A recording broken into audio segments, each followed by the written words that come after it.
Bienvenidos de regreso a Biblia y Teología con el Dr. Larry Trotter. Esperemos disfruten el siguiente episodio.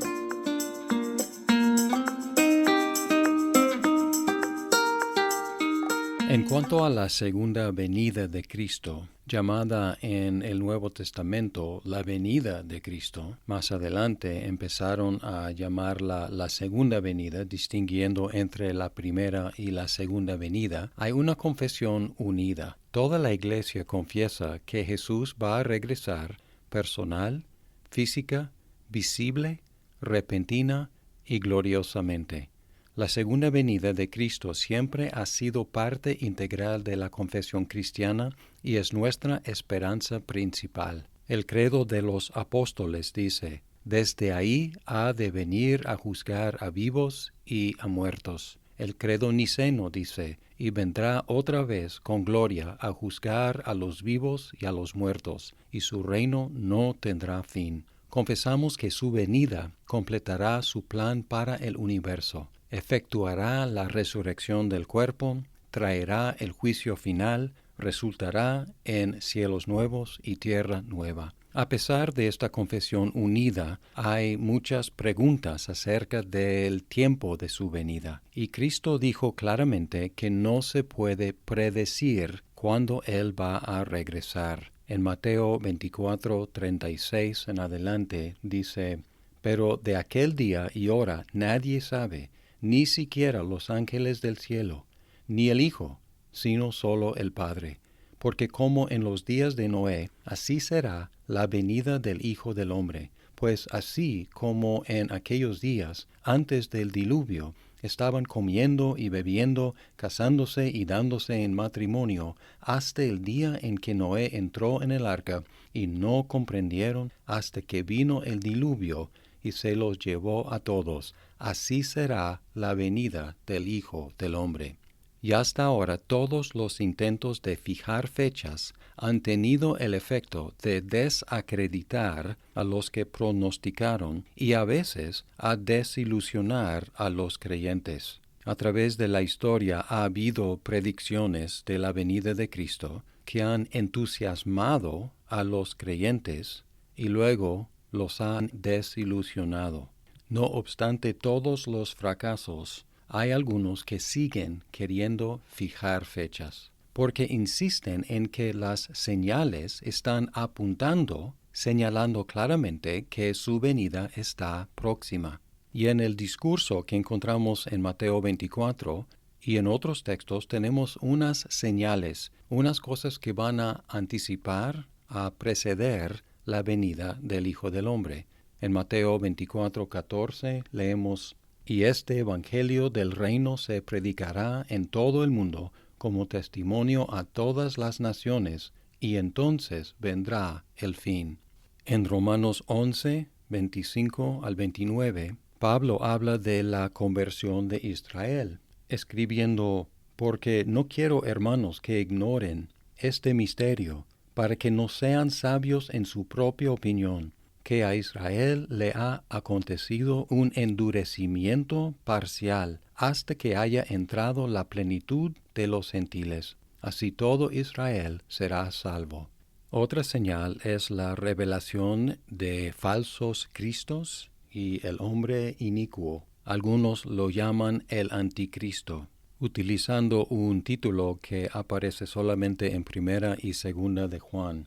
En Mateo 24:24 dice, «Porque se levantarán falsos cristos y falsos profetas, y mostrarán grandes señales y prodigios, para así engañar, de ser posible, aún a los escogidos». En Segunda de Tesalonicenses 2:3, Pablo escribió sobre el día del Señor, que nadie los engañe en ninguna manera, porque no vendrá sin que primero venga la apostasía y ser revelado el hombre de pecado, el hijo de perdición. Además hay eventos y fenómenos sorprendentes como guerras, hambres, terremotos, persecución, tribulación, apostasía, engaño y convulsiones celestiales, que se registran en Mateo 24:4 al 30. al considerar estas señales, tenemos que tener mucho cuidado, porque estas señales vienen principalmente en el discurso sobre el Monte de Olivos, el cual trató de dos eventos: la destrucción de Jerusalén en el año 70 y el fin del mundo. En Mateo 24, 1 al 3, tenemos el contexto. Cuando Jesús salió del templo y se iba, se acercaron sus discípulos para mostrarle los edificios del templo. Pero él les dijo: ¿Ven todo esto? En verdad les digo que no quedará aquí piedra sobre piedra que no sea derribada. Estando Jesús sentado en el monte de Olivos, se acercaron a él los discípulos en privado y le preguntaron: Dinos, ¿cuándo sucederá esto y cuándo será la señal de tu venida y de la consumación de este siglo? Observen que hay dos preguntas aquí. ¿Cuándo sucederá esto? ¿Y cuál es el esto? Esto es la destrucción del templo. Y luego la otra pregunta es: ¿cuál será la señal de tu venida y la consumación de este siglo? Dos preguntas, dos sucesos: la destrucción del templo y la venida de Jesús y la consumación del siglo. El reto para el intérprete en este discurso es determinar cuáles señales tienen que ver con la destrucción del templo y cuáles tienen que ver con la venida de Cristo. Y además, para complicarlo, hay tres versiones de este discurso en los tres evangelios sinópticos, complicando el reto de distinguir los elementos que ya pasaron con la destrucción del templo y los futuros relacionados con el fin del mundo. Y en cuanto a esta pregunta, hay preteristas que dicen que todo el discurso tiene que ver con la destrucción del templo y de Jerusalén. Hay futuristas que piensan que todos los eventos descritos aquí en este discurso tienen que ver con el futuro, con la segunda venida de Cristo. Y hay otros, como yo, que encuentran una combinación del pasado y del futuro en este discurso, aunque tengo que confesar que no siempre estoy seguro en cuanto a cuáles partes describen 70 después de Cristo y cuáles partes describen la segunda venida. Otra cosa que nos debe dar pausa y crear humildad en nosotros en cuanto a nuestras interpretaciones es que las señales son ambiguas, porque en un grado u otro siempre están pasando, y es imposible decir que ya han llegado a su colmo. El Evangelio tiene que predicarse en todo el mundo. Es una señal. ¿Se ha predicado en todo el mundo? Según ciertas medidas, sí, ya se ha predicado en todo el mundo. De acuerdo a otras medidas, no se ha predicado en muchos pueblos todavía. Entonces, ¿cuándo es cumplida esa señal? En cuanto a guerras, siempre hay. En cuanto a falsos profetas, siempre hay. En cuanto a terremotos, siempre hay. Es decir, que tenemos que tener cuidado en decir que esta guerra o este terremoto o esta hambre o este falso profeta es el colmo, es el último, indicando que ya va a suceder. Entonces, ¿qué debemos hacer? Pues debemos hacer precisamente lo que Jesús dijo que debemos hacer, es estar listos. El efecto de las señales debe ser mantenernos despiertos, porque nunca podemos decir con seguridad qué están indicando las señales.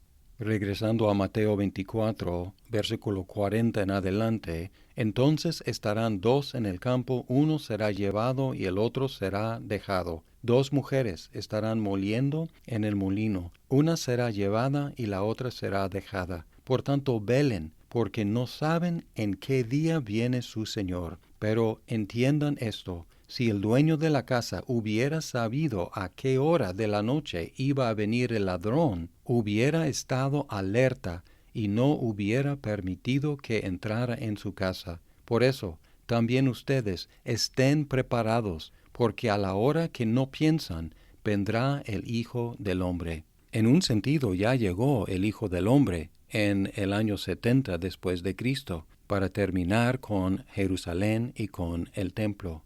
Y también vendrá el Hijo del Hombre.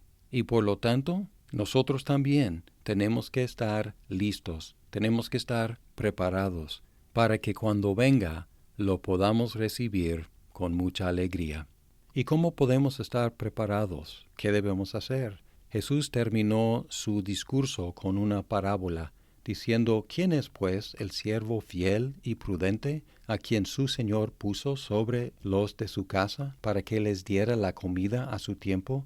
Dichoso aquel siervo a quien, cuando su señor venga, lo encuentre haciendo así. De cierto les digo que lo pondrá sobre todos sus bienes. Entonces, si confesamos con toda la Iglesia que Cristo viene, nuestro enfoque debe estar no tanto en fijar fechas, sino en hacer la tarea que el Señor nos ha encomendado.